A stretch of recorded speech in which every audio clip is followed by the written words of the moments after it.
It's been a while, so you've likely forgotten, but the last Ibara actually used throwing weapons, had a story event with Ayaka's appearance, and ultimately received buffs giving her the best morale damage modifier in the entire game.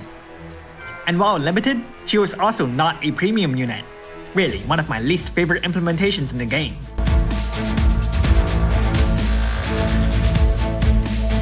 Blade of Vengeance Ibara's Trustmaster reward is an accessory of high magic and a double demon killer passive. Furthermore, when equipped onto only this Ibara, she'll gain an extra 250 magic.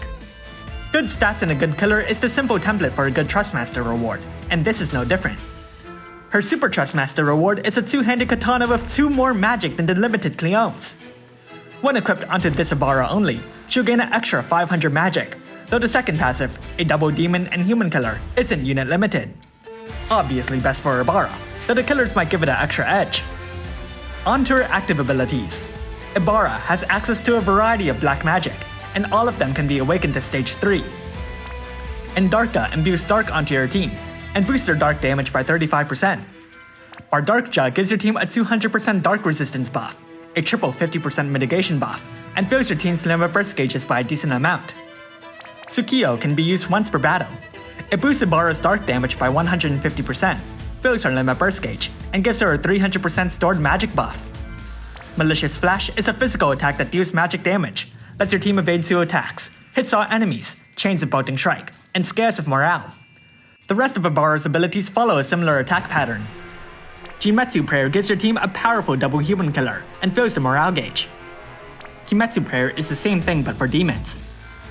Wish of Vengeance can boost your team's stats by 300%, their limit burst damage by 250%, and fills the morale gauge. The ability's turn duration is a bit off compared to the cooldown. Ryan inflicts a 120% lightning imperil, imbues lightning onto Ibara, and boosts her lightning damage by 45%. Anun inflicts a 135% dark imperil, imbues dark onto Ibara, and boosts her dark damage by 60%. Passives. But for Trustmaster reward, Super Trustmaster reward, or Vision Card equip, Ibara gets 1000 extra magic, an extra boost so long as she's carrying a katana, a whopping Omni Killer, and changes her normal attack to Dark Concession, which will fill your team's limit burst gauges by a small amount, restore 150 MP, and boost your team's Dark resistance by 150%. Ibara may look like she already has an Omni Killer, but that's only available at EX+2. The limit burst gauge fill rate boost is similarly locked behind EX Awakenings. She does, however, boast a huge amount of limit burst damage. Every turn, she'll automatically activate Unholy Veil, which will give herself a HP barrier and fills the morale gauge. She prefers to carry a single weapon, meaning half the cap to the chain limit boost. She's also got a Guts buff. At EX+2 she gets Omni Killer +1, Prayers Granted, and Demonic Sorcery. Prayers Granted will be used at the start of the fight, filling the morale gauge, giving Ibara a 250% limit burst damage buff, and filling her limit burst gauge. Demonic Sorcery gives her 500 extra magic, the limit burst gauge fill rate boost, and the other half of the chain limit boost. Let's look at her limit burst. Inflicts a 40% katana imperil, gives Ibara a powerful killer buff against 8 different species, inflicts an 80% spirit break, and deals magic damage that scares of morale. Time to change forms. Ibara has a True Brave Shift, which has no limitations whatsoever. On to her active abilities. Demonic Cleave deals damage, fills Ibara's limit burst gauge by 1/3, and fills the morale gauge. Demonic Gash is the same, but Chains of Absolute Mirror of Equity. Demonic Retribution is the same as Demonic Cleave, but boasts a better modifier, better morale fill, and gives Ibara a 300% stored magic buff. Passives. In this form, Ibara has an extra passive that gives her more magic. Let's look at her limit burst. It's a single blow that deals big damage, and scares of morale. While we're here, let's talk about leader skills. They're not actually here yet, but she will be getting hers next week, and we do have the opportunity to look at it. Ibara's leader skill will boost her dark type units attack by 300%, magic by 550%, and defense and spirit by 200%. We'll go into a deeper review of leader skills later, much like I usually do for most other parts of the kit. Let's rank Brave abilities. I'd prioritize Demonic Warrior to boost her passives, Wish of Vengeance to boost the team buff, and Demonic Retribution raises the damage modifier. Time to make a damage rotation. On turn 1, cast Anun, and double cast Malicious Flash. You can replace the attacks of a killer if necessary. On turn 2, activate her Brave Shift. Double cast Demonic Cleave, and cast Demonic Retribution. On turn 3, shift back to her base form and use her Limit Burst. On turn 4, cast Wish of Vengeance, Malicious Flash, and Tsukiyo. On turn 5, activate her Brave Shift and use her Limit Burst. Repeat the rotation from here, replacing Tsukiyo with her Limit Burst filling abilities and saving Demonic Retribution for her Brave Shift's Limit Burst. So, EX2? Being a premium unit, EX plus 2 unlocks a plethora of powerful passes for Ibara. The Omni-Killer and Demonic Sorcery makes it easier to build her better, while Prayers Granted is an automatic Warring Spirit with Wish of Vengeance Limit Burst damage buff, and ultimately speeds up her initial rotation as well. EX plus 3 gives you her premium Vision card. In terms of stats, it's rather lacking, as despite the high base stat, the bonus total only amounts to the 400s, which is definitely lower than the high-end 600s that we're used to. However, much like Neo Guardian Tidus' Vision card, it can make up for it with strong passives.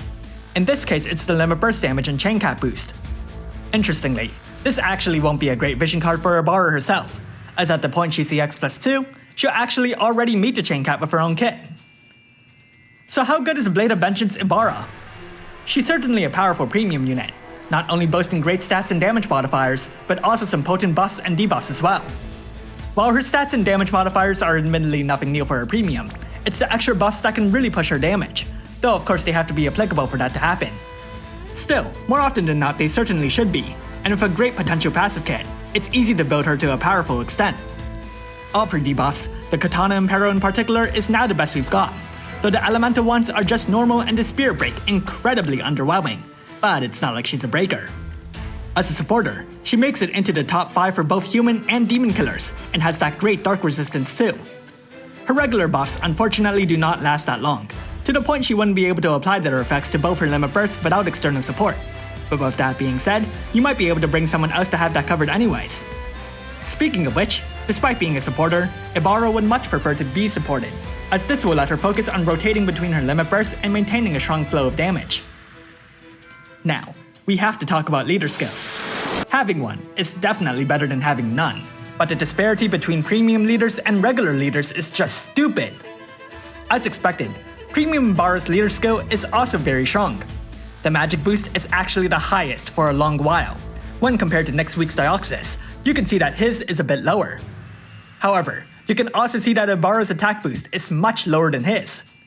This dichotomy makes a pretty clear line in the sand. Ibara's is better for magic users, while Dioxys is better for attack, though that's not to say Dioxys can't benefit magic users either. The big distinctions, however, come to their relevant units and dark visions. Ibara in particular may deal magic damage, but as you might have experienced in recent dark vision stages, those are separated based on attack type. Ibara's flexibility means she's a physical attacker, despite not dealing physical damage, and those types of units generally scale off the attack stat. As a result, she as a unit is better suited for the physical stages, while she as a leader is better suited for leading magic. The big issue is that most magic dark units aren't physical attackers, and thus wouldn't really be brought to a physical stage. Similarly, Ibara will likely be playing a more supportive role if she's the one brought to a magic stage. Now it's not like Ibara will do 0 damage there, and additionally this isn't as big an issue if the enemy isn't annoying, but it's a distinction well worth mentioning.